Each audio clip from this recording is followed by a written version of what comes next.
Saat ini saya berada di Jalan Raya Jatinegara Kaum, Jakarta Timur, di mana terdapat pasarean dari Pangeran Sanghyang atau Raden Syarif, atau disebut juga Pangeran Senopati ing Alaga. Di Jatinegara ini banyak sekali menyimpan sejarah, termasuk keingintahuan saya tentang siapa Pangeran Sanghyang dan mengapa makamnya berdekatan dengan Pangeran Jayakarta, serta adakah masih mempunyai hubungan keakraban di antara keduanya. Di dalam bangunan yang berukuran kurang lebih 50-an meter persegi, terdapat 4 buah makam yang terdiri dari makam utama, yaitu makam Pangeran Sanghyang atau Raden Syarif yang diberi kelambu berwarna hijau dan slayer berwarna kuning. Serta di sebelahnya terdapat makam istri beliau, Sri Ratu Pambayun. Istri Pangeran Sanghyang, Sri Ratu Pambayun, menurut sumber yang saya terima masih keturunan dari Eyang Prabu Siliwangi. Sementara 2 makam lainnya adalah makam kerabat dekatnya atau orang kepercayaan beliau yang terletak di sebelah kiri cungkup adalah makam Tubagus Unung bin Tubagus Aslan atau Tanjul Arifin.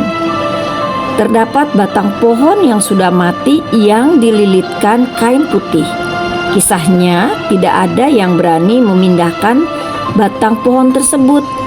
Pangeran Tanjul Arifin adalah anak dari Pangeran Sageri atau Sogiri, cucu Sultan Agung Tirtayasa keturunan Eyang Syarif Hidayatullah. Untuk beberapa waktu saya tertunduk membacakan doa dengan bertawasul. Setelah itu saya meninggalkan ruangan tersebut untuk melihat sekeliling area makam, di mana terdapat cukup banyak makam yang saya perkirakan adalah makam para pengikut-pengikut beliau ataupun para keturunannya. Makam-makam tua tanpa nama, makam-makam tersebut ada yang masih hanya berupa gundukan batu ataupun yang sudah dikeramik. Namun, sudah banyak yang rusak karena dimakan waktu. Dan di dalam komplek makam ini tidak terdapat makam baru. Informasi dari sumber yang saya terima adanya makam ini tidak diketahui dengan pasti tahunnya. Hanya saya terima adanya pasarean Pangeran Sanghyang tersebut pada abad ke-18. Dari makam-makam tersebut terdapat papan pengumuman yang mulai rusak yang berisi pemberitahuan bahwa komplek makam Pangeran Sanghyang merupakan suaka peninggalan sejarah dan purbakala yang harus selalu dijaga kelestariannya. Sungguh saya tidak bisa mendapatkan secara jelas siapa sebenarnya Pangeran Sanghyang atau Raden Syarif, karena saya hanya mendapatkan sedikit sekali tentang beliau dari pengganti juru kunci yang kebetulan ada. Tepat di depan pintu masuk musola terdapat makam putra dari Pangeran Tanjul Arifin, yaitu Raden Zidin. Sedikit keterangan yang bisa saya peroleh adalah bahwa beliau merupakan salah satu tokoh Islam dan keturunan bangsawan Banten. Beliau seangkatan dengan Pangeran Jayakarta dan merupakan sesepuh yang melahirkan keturunan warga asli Jatinegara Kaum. Pada saat tadi saya memasuki areal makam, udara yang sejuk langsung terasa karena banyak terdapat pepohonan yang rimbun dan ada beberapa pohon tua yang besar dan sangat rindang terdapat di sekitarnya.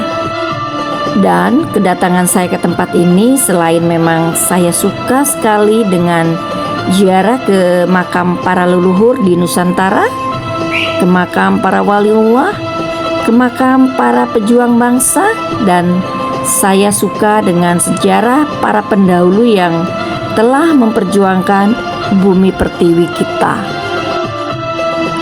Ada rasa bangga terhadap para wali-waliullah, maka mereka tidak pernah sepi dari para penziarah yang datang untuk mendoakan dan mengirimkan Al-Fatihah. Terpikir dalam diri saya sih, adakah yang menziarahi kubur kita nantinya untuk membacakan doa? Hakikatnya semua yang hidup pasti akan mati. Begitupun dengan saya. Memang salah satu tujuan berziarah adalah untuk mengingat kembali kepada kita bahwa kita pun akan terbaring seperti mereka, menyatu kembali dengan anasir tubuh kita sebagaimana kita berasal. Setelah saya selesai berdoa serta berkeliling di areal makam, saya meninggalkan komplek pemakaman Pangeran Sanghyang dengan berbagai macam pertanyaan yang belum terjawab. Semoga saja di masa depan lebih banyak lagi informasi sejarah, khususnya tentang Jakarta dan tokoh-tokohnya, yang bisa diketahui oleh masyarakat, khususnya generasi muda, agar lebih bisa mengerti dan menghargai pentingnya sebuah sejarah.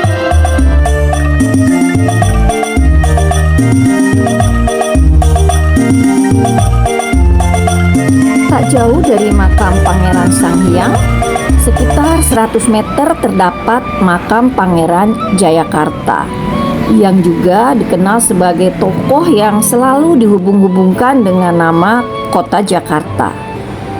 Saya sendiri sebagai seorang yang lahir dan besar di Jakarta, sangat tertarik membaca kisah heroik beliau ketika memimpin perlawanan terhadap tentara VOC. Sebelum memasuki areal pesarean, saya melewati Masjid Jami As-Salafiyah.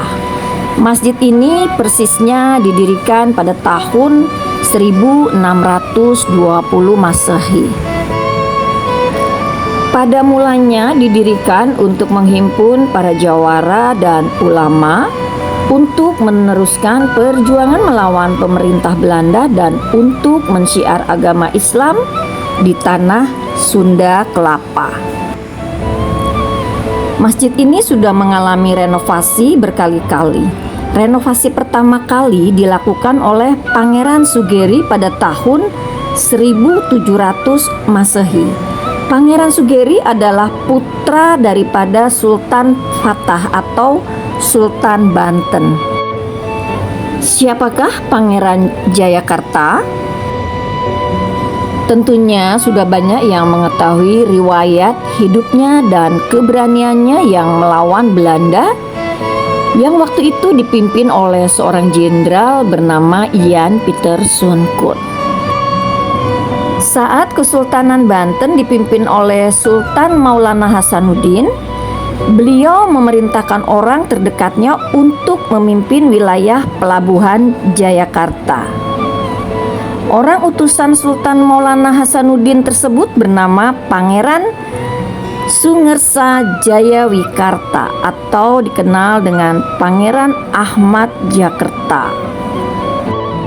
Menurut hikayat Hasanuddin dan sejarah Banten, rantai-rantai yang disusun pada abad ke-17, yaitu sesudah sejarah Banten pada tahun 1662 atau 3, Pangeran Jayakarta atau Jayawikarta adalah putra Tubagus Angke dan Ratu Pembayun Fatimah. Di bawah rindangnya pohon beringin yang berusia ratusan tahun bersemayam makam Ahmad Jakarta, dan persis di sebelah pusaranya terdapat makam putranya Pangeran Lahut dan cucunya Pangeran Surya serta keponakannya Pangeran Sageri beserta istrinya Ratu Rafiah. Dan di area ini pun di bawah pohon beringin besar terdapat makam dari guru Pangeran Jayakarta yaitu Syekh Abdurrahman yang jarang orang mengetahuinya karena bercampur dengan pemakaman umum.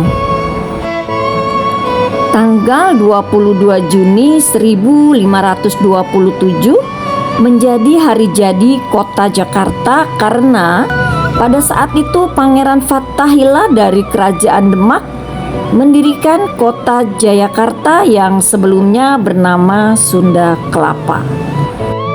Nama Jayakarta sendiri memiliki arti yang sungguh luar biasa, yaitu kemenangan. Wassalamualaikum warahmatullahi wabarakatuh. Sampai jumpa lagi di perjalanan